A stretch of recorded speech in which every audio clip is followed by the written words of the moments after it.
Welcome, and thank you for joining for another whiskey review. Today, we're going to be taking a look at this 2019 version of the Springbank 21, 46% ABV. And Dustin, thank you for jumping in there. We've done so many Springbank 21s as a group. Yeah, I forget what year it is. This is the third one we've done it tasting. The second one I think we've done on camera. And they're all yours. They are all So, I'm super appreciative. Thank you, my friend. Thank you. Just keep bringing the log of bullets. You got it, buddy. Springbank recently got better boxes for this 21, which I really appreciate because I'm currently a box snob being in the packaging industry. I'll be honest, the other packages pretty much were falling apart, so terrible. This is a huge upgrade. They're also using that one for the 25, which is nice. The one thing I will tell you, the 25, they still put like a little strap on it, like over the cork. And the beauty of that is, it tells you what year it was. So I ordered this online, and I literally had to tell the customer service person when I was trying to figure out which year they had.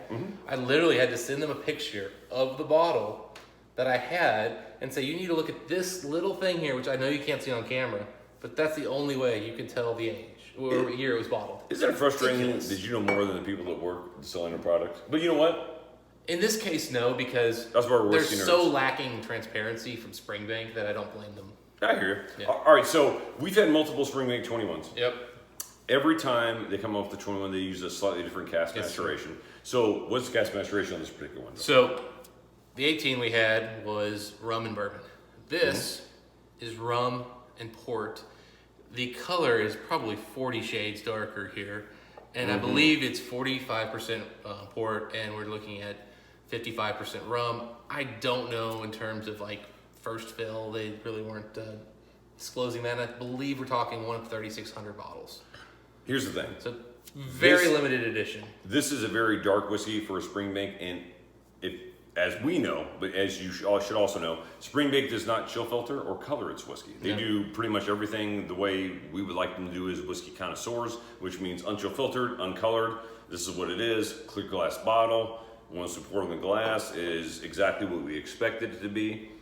And Dustin, why not cask strength? 46% is still a solid ABV. Yeah. I mean, you're not gonna think, oh my God, they watered down my whiskey, usually. Nope, not usually. And when you smell this one, Mike, you've been smelling it, it doesn't smell watered down.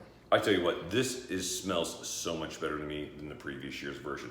The sweetness on this, and you can tell the casks they use are far more sherry, or at least that sweet, fruity forward than the old 21 was. Well, and when I say old 21, I mean the 2018. 18, yes. We're not even really talking old. So, and we were talking and raving about the 25 year, 2016 I brought over. Ooh, bang. Well, that one, it was sherry bourbon, and then they finished it in a port. They blended port, and I'm telling you, whatever the port barrel Springbank is using, I love Springbank port on the nose. No, I was asking you this question earlier. So does that mean they had whiskey aging in port pipes for a long period of time? They just happened to mix in, or was it a finishing? This is not a finishing. So that's what I thought. My understanding is 21 years in both, and they blended 45, 55. That's how I understand. So basically, no finishing. You took port, you took other casks, you mixed them together. Yeah. And went the whole duration of 21 plus years in that cask. That's my understanding. Keep in mind, I have had a exclusive nothing but fresh port Springbank that was 18 years old, so I know they have those casks. Big on this. It's got that port grapiness. It's got a little bit of It's just beautiful, that port grape. But then the rum casks are coming in, and in my view, what Springbank's doing with rum casks, and I could be completely wrong, is they're taking ex-bourbon casks that had rum in them at some point. So you're still getting really what I think of as a bourbon cask, and it's adding just a little bit of wood oak, wood spice, a little bit of a vanilla. Every time I hear rum cask, I look for a sweetness that normally isn't there. Yeah. You know what I mean? I'm looking for that banana. Yeah, apricot, perhaps. Pineapples, passion fruit. I don't get any of that. Yeah, I don't get any of that at all. That's why I think their rum casks they use are very much bourbon casks that had some rum in them. More like a rum seasoning. Yeah. Than essentially a straight rum cask. Because there's some nice rums I've had out there, super nice rums that were aged for a certain amount of time. Maybe it's in a cask that has had most of the flavors ripped out of it. I'm almost getting I do get a little bit of that rum sweetness because rum's basically just sugar and alcohol. So it's very hard for me to distinguish between a sweetness and then what the rum cask is giving off. Is it the sweetness from another cask? Is it the sweetness from the rum cask? No, exactly. You know what I mean? But I don't get as much vanilla as I would expect if it was bourbon. I am getting almost like a sugar candy, sugar crystal kind of a thing. You know, I'm not getting any citrus. But I'm getting so gosh darn much port that it's hard for me to get past that. And the sweetness of it is coming from, I think, those ex-rum casks. I just can't exactly identify what exact fruits I'm getting off of it, but here's what I would say. I would say it is a cross between an apricot and a sugary date, if that makes any sense to you whatsoever. I can see that, yeah. And so the apricot is the slight citrus note that I'm picking up, and it's not a citrus note, it's just very, very light citrus, almost like a Lafroig 25. Yeah. Where you get that light citrus note. I can almost get like a Lysol that has been diluted so gosh darn much you're just barely able to smell it still. I saw that. A little bit. Not in the best way possible, but it's been like covered up by like, sugar, cookies. But this is a hard whiskey to really just kind of jump in and say, here's what it is. Because there's so much. Again, they took cask, they blended different barrels. Springbank, we all know, has that saltiness, savoriness. We haven't even mentioned salt and savor. Yeah, it's all right. And you know what? It's there.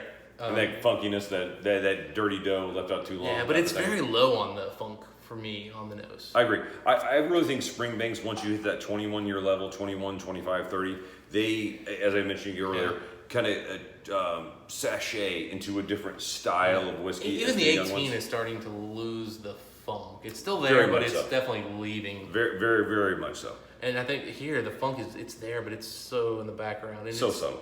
It's more there just to kind of help bring this together. And I think that's the beauty of what Springbank looks for in their cask is they want to sort of hide their funk when they get to these ages. Sure. But not completely destroyed. Yeah, but it's more like it's hidden. It's behind the bush, but you can still kind of see it when you look over there. It's a component. All right, so we've been chatting for 12 minutes or so. First sip time?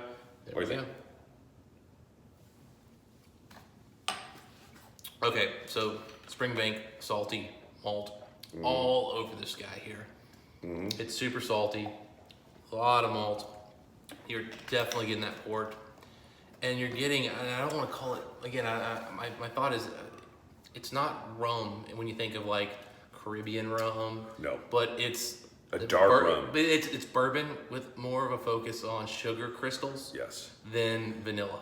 Yes, very much so. So on the palate, I get more of the rum cask because of that sugary sweetness of it. It really is on display and shows really well on the palate as compared to the nose. I mean, the sugariness was on the nose, but on the palate, it was far more sugar sweet forward than the nose was. Yeah, I mean, the port, I get it when I first taste it, right at the front, and then I get it on the finish. The port disappears in the mid palate where you just get what he's talking about, that sugar. Sweetness, yep. I tell you what, the port though is beautiful. I love Springbank port. So I'm actually, believe it or not, I'm getting more of the port in this beautiful, just gorgeous way where it's like, it brings me to like that Dunnage Warehouse kind of feel.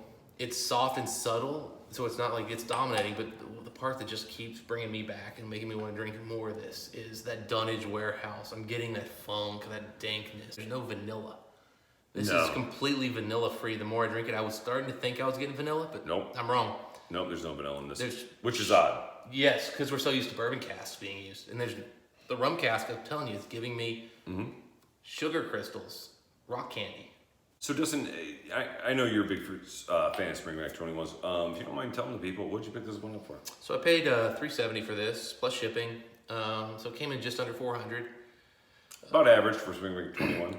I would say that's a fairly good price in the U.S. And a lot of stores have started making these kind of like a lottery bottle, even in the U.S. I mean, in the U.K., this is Pappy. Here, they're still available, but they're getting hard to get. And to get one more than a few months after release is getting harder. Yeah, no, it's Springbank is not an easy bottle to source in any shape or form, especially it's something as rare as a 21-year-old. But you know, you have always been a very passionate collector of Springbanks in general, so I'm glad you were able to get your hands on this. As far as whiskey score goes, though, I mean, this one to me, I know we just had a couple of whiskeys. The last one being a Lagavulin Distillery exclusive cask strength. even though it's not cask strength, I think it's at least one notch up, if not two. So I'm at a 91 out of 100 on this particular one. I mean, maybe even 91.5. Your thoughts? I'll be honest, I was expecting a 92 and nothing less from Mike here, so I feel 91.5, like it came out close. a little light. I was at 92 when I started. I'm gonna stay at 92, but I got really close to going to 93. This is an incredible whiskey. This is my favorite of the 21-year-olds that's been released in the last 3 years. Dustin? Happy drinking, guys. Have a drink.